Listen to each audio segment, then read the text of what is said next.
15 సంవత్సరాల అనుభవం ఆంధ్ర, తెలంగాణ, కర్ణాటక, తమిళనాడులో లక్షల మంది నమ్మకమైన కస్టమర్ల సంతోషాలకు నిలయమైన మీ నివాసానికి అందమైన చిరునామా.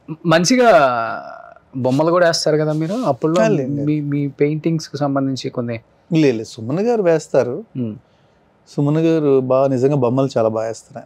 అంటే ఆయన అన్ని కథ, స్క్రీన్ ప్లే, మాటలు అన్నీ ఆయనవి అనుకుంటారు. కానీ బయట చాలా మంది అంటారు సుమన్ గారు కాదు, వేరే వాళ్ళు వేసిన బొమ్మలు ఆయన కాపీ చేస్తారు, లేదంటే ఆయన వేరే వాళ్ళు రాసిన డైలాగ్స్. కానీ అస్సలు పాపం అలా ఏమీ లేదు.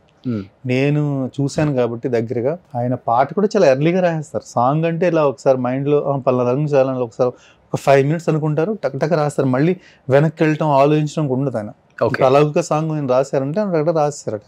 ఆయన టైటిల్ సాంగ్స్ రాస్తారు కదా? టైటిల్ సాంగ్స్ ఆయన అప్పట్లో రాసేవారు అంతా. అప్పుడులో బాగా క్రేజ్ ఉన్న హీరోస్ అంటే మెయిల్స్ లో మీరు ఒకళ్ళు, ఈ ప్రభాకర్ గారు ఒకళ్ళు ఉన్నారా? మీ తర్వాత ప్రభాకర్ గారు, మీ ముందా? ప్రభాకర్ నేను ఇండస్ట్రీ రాకముందు నుంచి ప్రభాకర్ గారు ఉన్నారు కదా. ఆయన విధి సీరియల్ నేను చదువుకునేటప్పటి నుంచి ఆయన ఉన్నారు. ఆయన ఓకే. సో మీ ఇద్దరు ఇంకా ఎవరు ఉన్నారు? సమీర్ గారు, వీళ్ళంతా కూడా అంటే వీళ్ళంతా సీనియర్స్ నాకు. ఓకే. సమీర్ గారు అంటే వాళ్ళంతా సినిమాలు తీసి, కౌశిక్ గారు అలా అంతే గట్టిగా లెక్కేసుకుంటే ఒక 5-6 వివేక్ వాసు, అంటే వీళ్ళంతా సీనియర్స్ నాకు సీనియర్స్ అంతా. నేను చెప్పిన 2004లో వచ్చా ఇండస్ట్రీకి. ఓకే. సో మీకు కాంపిటీషన్ ఎలా ఉండేది అప్పుడు? హెల్దీగా ఉండేదా లేకపోతే దీంట్లో ఏం ఉండదు కదా. ఇప్పుడు అందరూ అన్ని సీరియల్స్ చేయలేరు. డెఫినెట్ గా ఒకళ్ళు 2 సీరియల్స్ చేస్తే ఇంకొక 2 సీరియల్స్ ఒకళ్ళు చేయడం అసలు అంటే మీరు ప్రభాకర్ గారితో కంపేర్ చేద్దాం. మనం ఆయన ఆల్రెడీ నేను ఇండస్ట్రీకి వచ్చే టైంకి ఆయన ఈటీవీ క్రియేటివ్ హెడ్ ఆల్మోస్ట్ అయిపోయారు. ఆయన 2004 నుంచి ఆయన ఈటీవీ చూసుకున్నాడు కాబట్టి మనం ఆల్రెడీ మనం దాంట్లో యాక్ట్ చేసేవాళ్ళం తప్ప అసలు మనం కాంపిటేటర్ కాదు. మనం ఎక్కువ సీరియల్స్ చేయలేదు.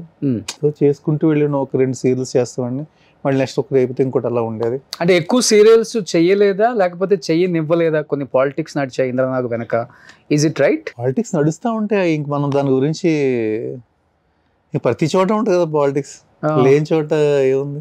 ఓకే. నడిచాయని ఒప్పుకుంటున్నారు మీరు కూడా డైరెక్ట్ గా? ప్రతి ఒక్కరికి ఉంటుంది అది. ప్రతి ఒక్కళ్ళకి ఎక్కడో ఏదో ఒక చిన్న ఇదో అవుతుంది. బట్ ఫస్ట్ ఆఫ్ ఆల్ నేను చెప్పాను కదా, నేను ఒకళ్ళ దగ్గరికి వెళ్ళి నేను మాట్లాడో లేకపోతే ఇంకోటో చేసో ఇంకోటో వాళ్ళు కూడా తిరుగుతానో మనం అలా ఎప్పుడూ చేయలేదు. అది అంటే చిన్నప్పటి నుంచి మనం పెరిగిన వాతావరణం అలాంటిది.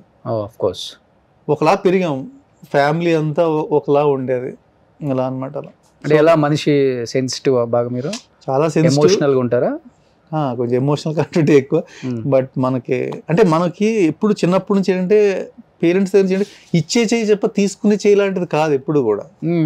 అంటే ఫ్యామిలీ అంతా అలా ఉండేది. ఎవరికైనా మనం సాయం చేయడం అలా ఉండో, ఇంట్లో ఒక గౌరవప్రదంగా వెళ్ళిపోతూ ఉండేది. సో అలాంటిది మనకి వచ్చి సార్ ఒక క్యారెక్టర్ ఇవ్వండి సార్, చూడండి సార్ అంటే వాళ్ళ చుట్టూ తిరగాలంటే నాకు కొంచెం అదో రకంగా ఉండేది. వెళ్ళేవాడిని ఎక్కడ ఆఫీస్ ఫస్ట్ వెళ్ళాలి కదా, కొంచెం మధ్యలో చెప్పాను మధ్యలోకి వస్తా కరే మనం ఈ యాడ్ వచ్చాం ఈ సీరియల్స్ ఏం చేయాలి, మనం వెనక్కి వెళ్ళలేము ఎదరికి వెళ్ళలేము అన్న టైప్లో ఉండే. ఫస్ట్ చూశాను 2-3 చోట్ల, చూస్తే కొంచెం ఇబ్బందిగా అనిపించింది. ఆఫీస్కి వెళ్ళి ఆ వెయిటింగ్స్ అని అక్కడ బయట అయితే అయితే వాళ్ళ రెస్పాన్స్ నాకు నచ్చకపోతే మళ్ళీ ఇంకా ఆఫీస్కి వెళ్ళటం అలా ఉండేది కాదు. సో ఇంక సర్లే మనం పెద్దగా ఇంక వద్దులే, మన ఇండస్ట్రీ వద్దులే అనుకుంటే మళ్ళీ అనుకోకుండా ఈ ఈటీవీలో సీరియల్ ఫస్ట్ నేను చేసిన దూరదర్శన్ సీరియల్ చేశాను.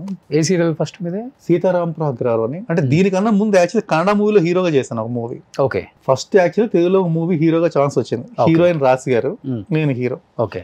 ఆ మూవీ స్టార్ట్ అవడం భారీగా ఫైట్స్ స్టార్ట్ చేశారు. ఏదో భలే బాగుంది, బాగా వచ్చింది, అంత బాగుంది అనుకున్నా. ఆ మూవీ స్టార్ట్ అయిన 2 daysకి కన్నడ వాళ్ళు ఎవరో ఇక్కడ చూసి మనల్ని కన్నడ మూవీకి అడిగారు. వీళ్ళు ఒక 4 days అయిపోతే బ్రేక్ ఇచ్చుకున్నారు వీళ్ళు మామూలుగా.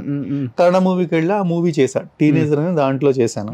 అంటే దాంట్లో 5 members లో నేను ఒక హీరో. ఓకే. ఆ మూవీ చేస్తున్నప్పుడు యాక్చువల్లీ నాకు మంచి మూవీ ఆఫర్స్ వచ్చినాయి అక్కడ కన్నడలో. నా పేరు ఇంద్రనాగ్ అంటే జనరల్గా అక్కడ నాగులు ఎక్కువ కదా, శంకర్ నాగ్, అనంత నాగ్ అలా ఉండేది కదా. నేను కన్నడ వాడిని అనుకునేవారు వాళ్ళు. ఓకే. వాళ్ళ రిలేషన్ ఏమో అనంతనాగ్, శంకర్ నాగ్ ఫ్యామిలీ మీరు అనేవారు. కాదు అసలు నేను కన్నడ వాడినే కాదు తెలుగు వాడిని అనేవాడిని. నాకు యాక్చువల్లీ అక్కడ మూవీస్ 2 ఆఫర్ వస్తే జనరల్గా ఏంటంటే అదే మనకు అది మేనేజ్ చేసుకోవడం రాక, లేదండి నాకు కన్నడ నేను చేయలేదు, నాకు భాష కొంచెం కష్టంగా ఉంది, దట్టు నాకు తెలుగు మూవీ ఆల్రెడీ నేను చేస్తున్నదే ఇటు వచ్చాను, వాళ్ళు ఇబ్బంది పడతారు అని చుట్టూ నేను ఆ మూవీస్ ఒప్పుకోకుండా నేను ఇటు వచ్చాను. ఓకే. నా మైనస్ అక్కడ అయింది అనమాట. ఇక్కడికి వచ్చినది ఈ మూవీ స్టార్ట్ అవ్వలేదు, అక్కడ ఆఫర్స్ పోయినాయి. మేబీ అక్కడ సినిమా తీసుకుంటే మీరు కూడా ఒక స్టార్ హీరో అయ్యేవారు. నిజంగా బాగుండేది. నన్ను కలర్స్ మూవీ అనుకుంటున్నా, ఐ థింక్ సో. ఆ మూవీకి ఇది అడిగారు, డ్రీమ్స్ ఏ ఉన్నాయి, కలర్స్ డ్రీమ్స్ అన్న వాటిలో అడిగారు యాక్చువల్గా. ఓకే, అది నేను ఒప్పుకున్నప్పుడు చేస్తుంటే బాగుండేది. నిజంగా కన్నడ వాళ్ళు నిజంగా చాలా బాగా చూశారు ఆ మూవీ. అయింది అలా మన టైం, అది ఏదైనా టైం. ఇండస్ట్రీ కాదు దేంట్లోనే సరే లక్ ఉండాలి భయ్య, ఇవన్నీ కాదు, టాలెంట్ తర్వాత. అందరూ అంటే నేను కష్టపడి ఇలా చేసి అలా పైకి వచ్చానంటారు, కానీ నేను జనరల్గా చూసి మన అదృష్టాన్ని బట్టి.